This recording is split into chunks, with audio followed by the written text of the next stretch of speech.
गुरुर्ब्रह्मा गुरुर्विष्णू गुरुर्देवो महेश्वरः गुरुर्साक्षात् परब्रह्म तस्मै श्री गुरवे नमः. अवधूत चिंतन श्री गुरुदेव दत्त. नमस्कार. श्री दत्त महात्म्य बोधामृत या यूट्यूब चॅनेलवर आपलं सहर्ष स्वागत करीत आहे. दुःखी पराभूत अलर्काला श्री गुरुदेव दत्तात्रेयांनी एकच प्रश्न विचारला, तू कोण आहेस? आणि या शक्तियुक्त शब्दांनी अलर्काचा आत्मानात्म विवेक जागृत होऊन त्याला त्याच्या आत्मस्वरूपाची जाणीव झाली. आपण जड देह मनापेक्षा भिन्न असून जे दुःख मनाला झालं ते आपल्याला कसं होईल? आपण तर चिदानंद स्वरूप ब्रह्मस्वरूप आहोत हे त्याला समजलं. हे आपण मागील भागात पाहिलं. आता श्री दत्तप्रभू त्याला विचारतात, ठीक आहे, तुला दुःख झालं नाही हे नक्की ना? बघ अजून विचार कर. बघ, तुला तुझ्या शत्रूवर विजय मिळवायचा आहे का? तुला तुझं राज्य पुन्हा हवं आहे का? आता तू मायेच्या अधीन न होता तुझ्या मनात जे आहे ते जसंच्या तसं यथार्थ सांग. अलर्क म्हणाला, भगवंता, आता कसलीही खंत नाही. माझं चित्त राज्याधिक आसक्तीपासून पूर्ण मुक्त विरक्त झालं आहे. आता मनाला हे काहीही भावत नाहीये. आपल्या कृपेने मी हे जाणलं आहे की माझा आणि माझ्या बंधूचा देह फक्त भिन्न आहे. अंतर्यामी आत्मा तर एकच आहे. अगदी शपथ घेऊन सांगतो, त्यानं राज्य केलं तरी मी ते मीच केल्यासारखं आहे. आणि इथून परीक्षा सुरू झाली. प्रभू म्हणाले, अरे पण राज्य मिळालं तर हत्ती घोडे तुझ्या मागे पुढे चालतील. भालदार चोपदार तुझ्या नावानं खडे पुकारतील. आणि बघ, राज्य नाही मिळालं तर तू हा असा रंक होशील. तुला बसायला साधा रथ सुद्धा मिळणार नाही. बघ पुन्हा विचार कर. त्यावर अलर्क म्हणाला, मान सन्मान सुखोपभोग हे सगळे मनोरथ पूर्ण झाले आहेत देवा. त्यांचा आपल्यावर विश्वास बसावा म्हणून अलर्क पुन्हा पुन्हा शपथ घेऊन सांगतो आहे, स्वामी, या सगळ्या भौतिक सुखांचा संबंध शरीराच्या अंगोपांगांशी आहे, इंद्रियांशी आहे. त्या देहापासून मी अगदी स्वतंत्र आहे. मी असंग निराकार निर्विकार आणि स्वतः सिद्ध आहे. माझा त्या रथाशी घोड्यांशी त्या शरीराशी काहीही संबंध नाही. भगवंता, आता माझ्या दृष्टीला सगळं समानच दिसत आहे. आपल्याच दाताखाली आपली जीभ आली म्हणून कोणी दात पाडतो का? आपल्याच हाताने दुसऱ्या हाताला इजा झाली तर कोणी हात तोडतो का? माझेच दात आणि माझेच हात म्हटल्यावर कुणी कुणावर रागवायचं? मला सर्वत्र मीच दिसत आहे. बाह्य रंग प्रत्येकाचे वेगवेगळे असले तरी अंतर्यामी सगळे आत्मरूप एक रूपच आहेत. हे गुरुवरा, ही समदृष्टी मला आपल्या कृपेने प्राप्त झाली आहे. आता मला शत्रू नाही, आता राज्याची इच्छा नाही, दुःखही मला नाही, न पडे मोही मी आता. आता मला ना कोणी शत्रू आहे ना कोणी मित्र आहे. मला राज्य सुद्धा नकोच. मला ना सुख आहे ना दुःख आहे. अरे रे, मदाल असा पुत्र असूनही मी मोहाने आंधळा झालो होतो. पण खरंच देवा, आता खरोखरीच कशाचाही मोह राहिला नाही. चित्ती असता भ्रम अनिवार्य उठे काम, होता आत्मा राम आप्तकाम सर्वथा. मी देह आहे या भ्रमाने जोपर्यंत मी ग्रस्त होतो, तोपर्यंत असंख्य वासना, इच्छा, कामना यांनी त्रस्त अस्वस्थ असा होतो. आपल्या कृपेने तो भ्रम निवारण झाला आहे आणि आता मला माझं परमधाम कळलं आहे. माझं स्वरूप चिदात्मा आहे, परमात्मा आहे हे मी जाणलं आहे. आता आत्मप्राप्तीशिवाय आणखी कोणतीही इच्छा मला मनात राहिलेली नाही. अलर्क देहावर नाहीये. आत्मस्वरूपी स्थिर होऊन तो एक एक दृष्टांत देत स्वतःचं प्रबोधन करीत आहे. साधक भक्त हो, त्याची ही अतिशय दिव्य अशी अवस्था आहे. श्री दत्तात्रेयच चिदात्मा आहे आणि आत्माच सद्गुरू आहे. तो म्हणतो, एक आकाश जसे घटमठोपाधीने नाना दिसे, देहोपाधीने हे तसे, जीव अनेकसे भासती. घटाच्या उपाधीमुळे आकाश, घटाच्या आतलं आकाश आणि बाहेरचं आकाश असं विभागल्यासारखं भासतं. पण घट फुटला तर सगळीकडे एकच अखंड आकाश असतं.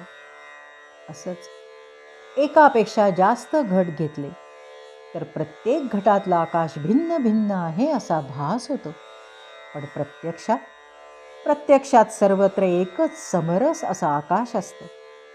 याचप्रमाणे देहांच्या उपाधीने भिन्न देहात भिन्न भिन्न परमतत्व असल्याचा आभास होतो. प्रत्यक्षात सगळ्या भूतांच्या ठायी असलेलं आत्मतत्व एकच आहे आणि तोच परमात्मा आहे, जो आत बाहेर सर्वत्र व्यापून आहे, सगळ्या जीवांना व्यापून आहे. जसं आकाश भेदरहित आहे, तसाच परमात्मा भेदरहित आहे.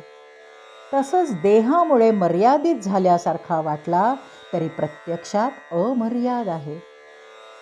हे न कळे जववरी, दुःख वाटे तववरी, ज्ञान होता तदुपरी, कोण करी मग दुःख. देवा, सगळ्या देहांच्या ठायी असलेलं आत्मतत्व एकच आहे हे जोपर्यंत समजत नाही तोपर्यंत सुखदुःख आहेतच. पण हे ज्ञान झाल्यावर मग कोण कशासाठी दुःख करील? द्वैताच्या अज्ञानामुळे मी माझेपणा, तू तुझेपण येतं. मी आणि माझ्या सगळ्या गोष्टींविषयी अहंभाव आणि ममत्व येतं. दुसऱ्याविषयी कधी राग लोभ तर कधी द्वेषमत्सर असतो. हा ममतेचा खेळ, एवं ममता हंताची केवळ, सर्व अनर्थाचे मूळ, हे निर्मूळ केले आजी. मांजरानं उंदराला खाल्लं तर जराही वाईट वाटत नाही, पण तेच पाळलेल्या पोपटाला खाल्लं तर अतिशय दुःख होतं.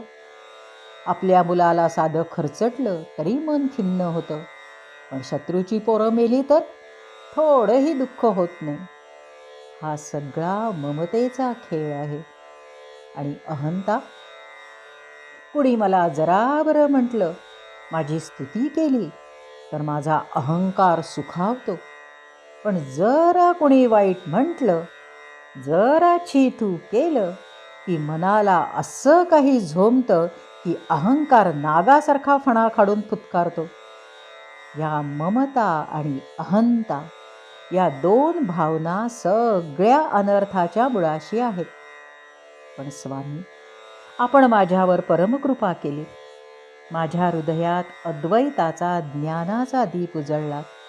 त्यामुळे माझी अहंता आणि ममता दोन्ही दोषांचं पूर्ण निर्मूलन झालं आहे. द्वैताचा अंधार नामशेष झाला आहे. आपल्या कृपेने मला सत काय असत काय हे समजणारी विवेकी बुद्धी प्राप्त झाली आहे. मी ना आता सुखी आहे ना दुःखी आहे. आता मला कोणी काही म्हणत, मला काहीच फरक पडत नाही. निर्मम निरहंकार प्रकृती हुनी पर, मी असे हा निर्धार, कळला साचार मज लागी. देवा, मी माझे आत्मस्वरूप जाणलं आहे.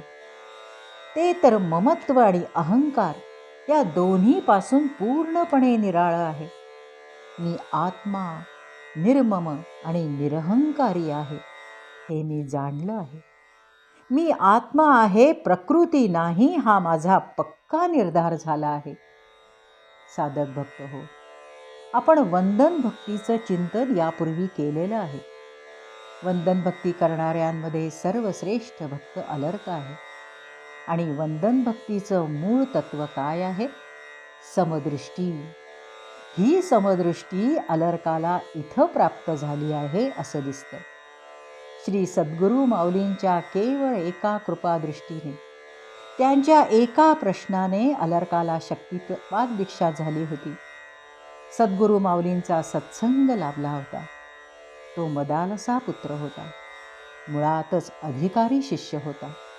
त्यामुळे ज्ञान होण्यास त्याला क्षणभरही लागला नाही. त्याच्या हृदयातून वेदांत तत्वज्ञान स्फुरण पावत होतं आणि एका पाठोपाठ एक एक विचार संततधारेसारखे मुखातून झरत होते. आपल्या शिष्याच्या या यशामुळे कोणते सद्गुरू प्रसन्न होणार नाहीत? श्री दत्तात्रेय अतिशय संतुष्ट झाले आणि म्हणाले, अलर्का, जोपर्यंत चित्तात पाप असो की पुण्य असो, दोघांचेही संस्कार असतात ना, तोपर्यंत ज्ञानाला प्रतिबंध होतो. पण माझ्या कृपेने तुझं पुण्य आणि पाप दोन्हीही जळाले आहेत आणि तुझ्या शुद्ध चित्तात क्षणार्धात आत्मस्वरूपाच्या ज्ञानाचा प्रकाश झाला आहे. राजा, मनुष्य आपल्याला आवडणाऱ्या जेवढ्या गोष्टी गोळा करतो ना, किंवा जेवढ्या आवडत्या गोष्टी करीत राहतो, त्या सगळ्या अत्यंत दुःखदायक होतात. त्यांच्यावरील ममत्वामुळे तुम्ही सतत त्यांची जपणूक करण्यासाठी चिंता काळजी करीत राहता. ती चिंता तुमच्या हृदयाला अहोरात्र पोखरत राहते, भाल्यासारखी टोचत राहते.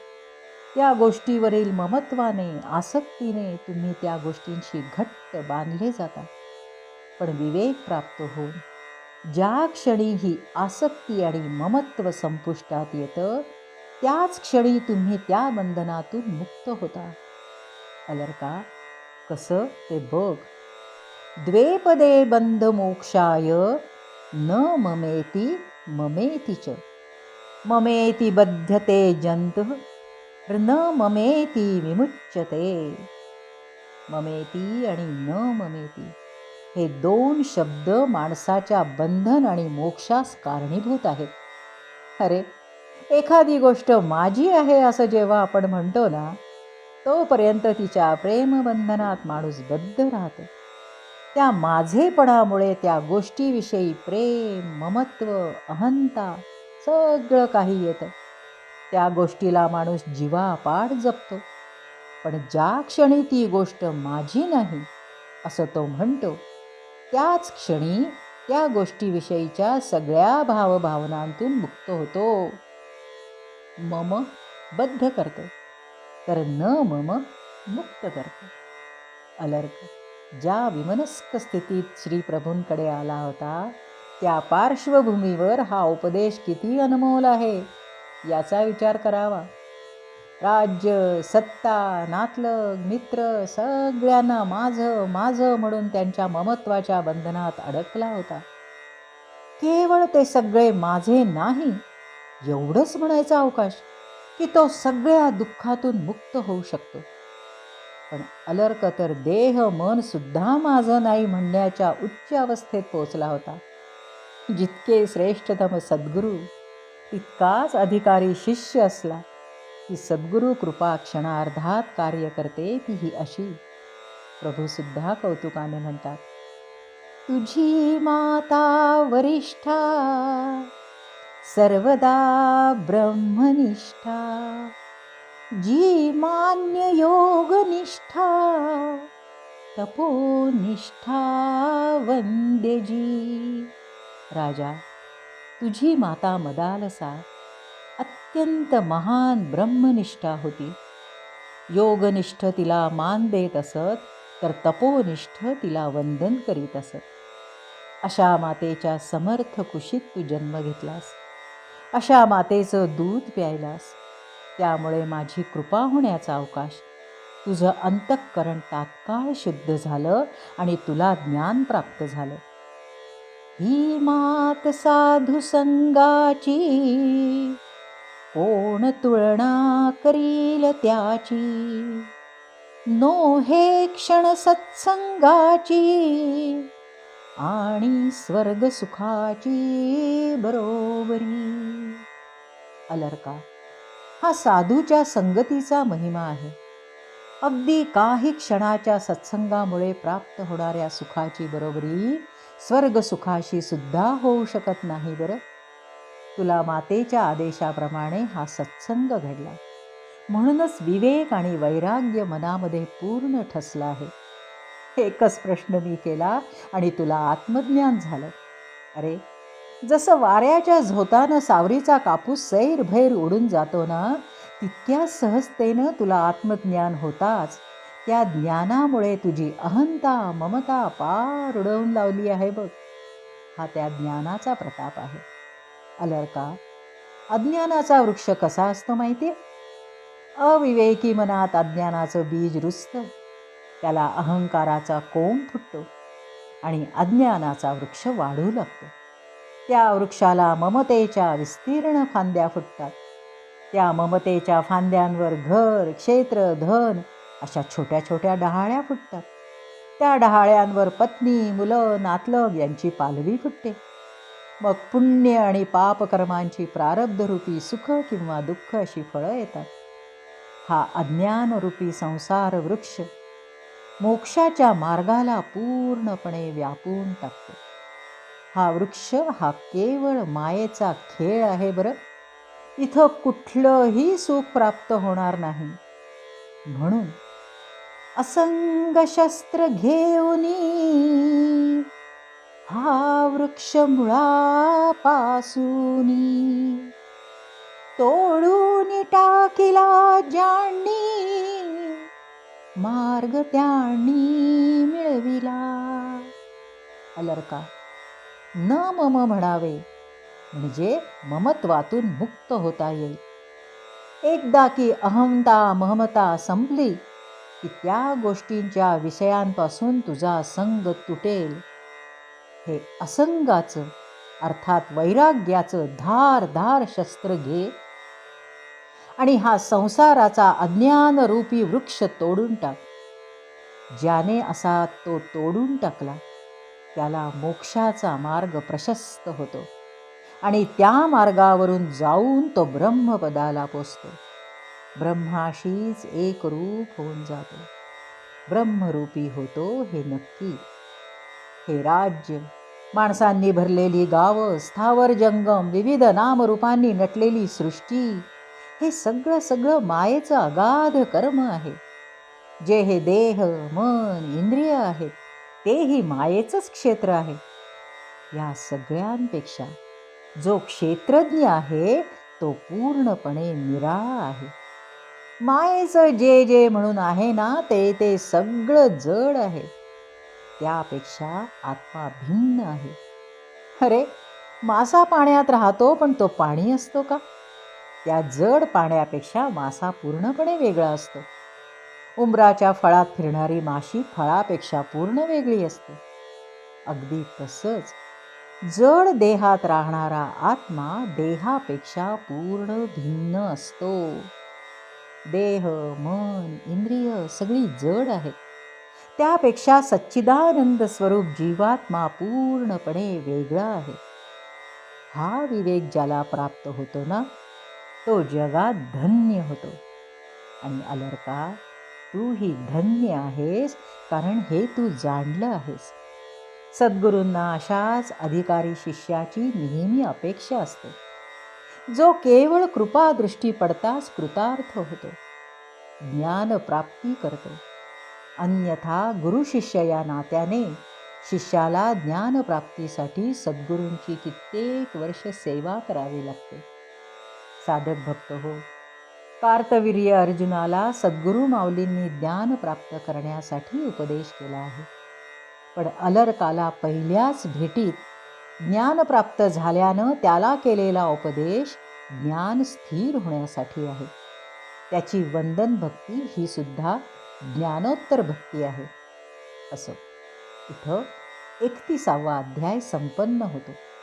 आता पुढे श्री गुरुजी आणि संदीपक यांच्यातलं हे श्रवण कीर्तन सुरू आहे, हे आपल्या लक्षात असेलच.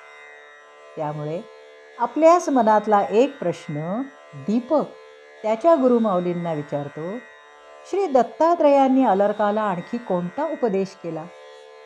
गुरूंनी सद्गुरूंची कृपा वर्णन केली आणि म्हणाले, दीपका, पुढे अलर्कांनी प्रभूंना प्रश्न विचारला आणि प्रभूंनी स्वधर्मयुक्त कर्मांचं महत्त्व सांगितलं आहे. ते लक्ष देऊन ऐक हो.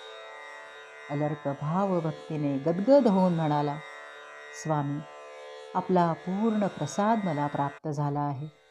मी अगदी कृतार्थ झालो आहे. माझं मन उद्वेगरहित होऊन शांत झालं आहे. भगवंता, देह मनापासून आत्मा वेगळा जाणण्यासाठी मुनिगण वर्षानुवर्ष तप करतात. मूर्खांच्या हाती तर तो कल्पकोटी गेले तरी लागत नाहीत. त्या आत्मरूपाला आपण माझ्यातच दाखवलं. जय जया जगन्नाथा, जय जया समर्था. आता माझी एक प्रार्थना ऐका. मला हे जे आत्मज्ञान झालं आहे ते माझ्या ठाई स्थिर होईल असा उपाय सांगा. देवा, या मनात वासनांचं जंगल माजलेलं आहे आणि त्यात चित्तरूपी वायू घोंगावतो आहे. त्याचा जोर झाला तर काय सांगावं, हे तत्वज्ञान उडून जाईल. अलर्क आपल्या मनातील भय बोलून दाखवतो आहे आणि ते अगदी साहजिक आहे. अहो, हजारो जन्मांच्या कर्मांचे संस्कार चित्तात वासनारूपाने दडलेले आहेत. त्या वासना 3 गुणांच्या कार्यामुळे चित्तवृत्तीच्या रूपात जोर धरतील. त्यांच्यामुळे चित्त मलिन होऊन हे आत्मज्ञान पुन्हा झाकोळेल. अर्थात इथं स्पष्टपणे समजतं की नुसतं आत्मज्ञान होऊन भागत नाही. ते ज्ञान अंगात मुरावं लागतं, तेव्हा ते स्थिर होतं. ज्यामुळे ज्ञानाला धोका होऊ शकतो त्या गोष्टी अलर्क प्रभूंसमोर मांडत आहे. त्यामुळे साधक भक्त हो, स्थिर चित्तानं श्रवण करा. अलर्क म्हणतो, देवा, विषयी नास्तिक अशा दुर्जनांच्या संगतीत देखील हे ज्ञान हरवू शकतो. म्हणून मला असा योग सांगा ज्यामुळे मी निस्संग होईल. हा अमूल्य नरदेह मिळाला आहे, पण केवळ विषय सेवनातच आयुष्याची धन्यता मानणं हा मूर्खपणा आहे, निव्वळ अज्ञान आहे. आत्मस्वरूपाला प्राप्त करण्यातच नरदेहाचं साफल्य आहे, हे मी जाणलं आहे. हजारो योनी फिरून प्रारब्धवश आता हा मनुष्य जन्म मिळाला आहे आणि तरीही आत्तापर्यंत जे पशुवत भोग भोगले तेच भोगण्यात हाही जन्म व्यर्थ घालवला तर पुन्हा नरक यातनाच भोगाव्या लागणार. त्यापासून सुटकाच नाही. जोपर्यंत नर या विषयोपभोगांपासून विरक्त होत नाही, निस्संग होत नाही, तोपर्यंत त्याला जडलेला हा संसाररूपी रोग कधीही बरा होणार नाही आणि तो कधीच मुक्त होणार नाही. हे सगळं मला आता चांगलंच कळून चुकलं आहे. म्हणून मी हा प्रश्न केला आहे. देवा, आपण कृपा करा. असं म्हणून अलर्कानं अत्यंत भक्तिभावाने सद्गुरूंच्या चरणावर मस्तक ठेवलं. आपल्या शिष्याचा हा प्रश्न ऐकून अत्रिनंदनांना खूप समाधान वाटलं. यानंतरचा उपदेश अतिशय मननीय आहे. ते म्हणाले, अलर्का, मुक्तीचे कारण पहिले तत्वज्ञान. दुसरे मनाचे शमन, तिसरे जाण वासनाक्षय. अलर्का, 3 गोष्टींमुळे मुक्ती मिळू शकते. तत्वाचं वास्तविक यथार्थ ज्ञान, मनाचा नाश आणि वासनेचा क्षय. या 3 गोष्टी जो प्राप्त करतो त्याला मुक्तीचा लाभ होतो. पण या सगळ्या गोष्टींकडे चित्त वळण्यासाठी आधी ते शुद्ध व्हावं लागतं. मग चित्तशुद्धी कशाने होते बरं? तर स्वधर्मानुसार कुठल्याही फळाची अपेक्षा न करता सतत कर्म केल्याने चित्त शुद्ध होतं. दोन्ही गोष्टी फार महत्त्वाच्या आहेत. प्रत्येकाने आपला स्वधर्म आधी समजून घ्यावा लागेल. श्रोते हो, एखादं उदाहरण पाहूया. देशाच्या सीमांचं रक्षण करण्यासाठी, शत्रूला ठार करण्यासाठी शस्त्र उचलणं हा सैनिकाचा स्वधर्म आहे. पण केव्हाही कुठेही शस्त्र उचलणं हा सामान्य नागरिकाचा स्वधर्म नाही. म्हणजेच प्रत्येक व्यक्तीनं आपला व्यवसाय, आपला आश्रम यांना अनुसरूनच स्वधर्मयुक्त कर्म करावे. आता काही जण असेही म्हणतील की ज्ञानमार्गात प्रापंचिक कर्म करण्याची गरजच काय, त्यांचा तिथे काय उपयोग? पण हा कुतर्क आहे. तो कधीही करू नये. गुरु म्हणतात, पदरी पुंज असता पापांचे, तया नरा ज्ञान यज्ञ न रुचे. एवढेच नोहे त्यांचे, ज्ञान यज्ञासी द्वेषी मन. पूर्वजन्मींच्या दुष्कर्मांचे फलस्वरूप पाप आहे. जर प्रारब्धामध्ये पापाचाच भार जास्त असेल तर चित्त रजो तमो गुणी आणि वासना क्लेशांनी भरलेलं असतं. असं मन विषयासक्त होऊन देह धर्मात रममाण होतं. त्याला आत्मज्ञानाची चर्चा आवडणं शक्य आहे का? उलट जे अशी चर्चा करतात, ज्ञानयज्ञ करतात, त्यांचा ते द्वेष करतात, तिरस्कार आणि टिंगलटवाळी सुद्धा करतात. ते जणू आपले वैरीच आहेत असं त्यांना वाटतं. कारण ज्ञानमार्गाकडे वळण्यास त्यांच्या चित्तातला पापांचा डोंगर आड येतो. असं मलिन पापयुक्त चित्त शुद्ध करायचं असेल तर त्या पापाचा निचरा व्हायलाच हवा. म्हणजेच प्रारब्धाचा क्षय व्हायला हवा आणि त्यासाठी कर्म करायला हवेत. मग ती कर्म कशी करावीत हेही महत्त्वाचं आहे. कर्म केल्यावर त्याचं फळ वाढता कामा नये. नाहीतर एकीकडे प्रारब्धाचा क्षय करतोय आणि दुसरीकडे पुन्हा कर्मफळांचा भार अर्थात क्रियमाण गोळा करायचं चालूच आहे. मग त्यासाठी काय करावं? प्रभू म्हणतात, स्ववर्णाश्रमोचित करिता कर्मे ईश्वरार्पित. तेणे होय शुद्ध चित्त, मग हो सतत श्रवण रुची. पहिली गोष्ट म्हणजे आपला वर्ण आणि आश्रम यांना अनुसरूनच आणि स्वधर्मयुक्तच कर्म करावे. त्यामुळे ती श्वासोच्छवासा इतकी सहज होऊन त्यात फळाची अपेक्षा कमी होते. दुसरं म्हणजे जेही कर्म कराल त्याचं फळ ईश्वराला अर्पण करावं. किंवा खरं तर सगळी कर्म ईश्वरांसाठीच करावीत. तोच करून घेतो हा भाव ठेवावा.